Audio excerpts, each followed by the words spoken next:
Hey everyone, welcome back to the channel.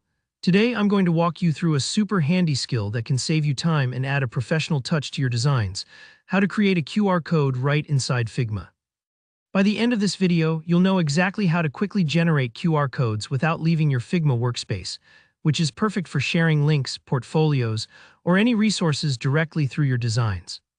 So let's dive right in. First off, let's head over to your Figma file. Any blank space in your workspace will work for this, so just find an open area on your canvas, right-click with your mouse. Now a little menu pops up. What you're looking for here is plugins. Go ahead and hover over that and you'll see a few more options. Next, click on Manage Plugins. This opens up the plugin management window, which is Figma's version of an app store for all sorts of add-ons. If you've never used plugins before, don't worry, it's a super easy process, and once you get the hang of it, you'll wonder how you ever lived without them. Now in the Manage Plugins screen, there's a search bar at the top. Click in there and type QR code generator. There are usually a few different QR code plugins to choose from, but for this tutorial, any reputable one that simply says QR code generator will do the trick. Click the Install button. Figma makes it fast and really straightforward. Once you've installed your QR code generator plugin, close the plugin management window and right-click again anywhere on your Figma canvas. Hover over plugins one more time and you should now see your new QR code generator right in the list. Go ahead and click it. At this stage, the plugin panel will pop up asking you to enter a URL. This is where the magic happens. You can paste in any URL you want your QR code to send people to. It could be your own website, a project link, an invite, or just for practice. You can even paste your current Figma file's URL just so you can see how it works.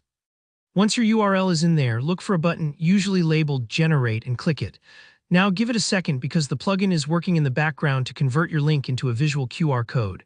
And that's it. You'll see the QR code pop right onto your Figma canvas. You can resize and move it just like any other graphic element in Figma, and you can even tweak things like the fill color or background, depending on what the plugin offers. This whole process is amazingly quick and feels like adding a secret power to your design toolkit. Whether you're creating event flyers, posters, portfolios, or prototypes, being able to drop in a scannable QR code keeps your designs modern and interactive. And just a side note, if you run into any hiccups or if the code looks funny, make sure the URL doesn't have any typos and maybe try refreshing the plugin. Sometimes tech just needs a second try, and that's totally normal. So there you have it, a fast, simple way to add dynamic QR codes straight in Figma. If you found this tutorial helpful, please give the video a thumbs up and don't hesitate to leave a comment below if you're stuck on any part or if you have ideas for other tutorials you'd like to see. And if you haven't already, hit that subscribe button for more step-by-step guides just like this. Thanks for watching and happy designing.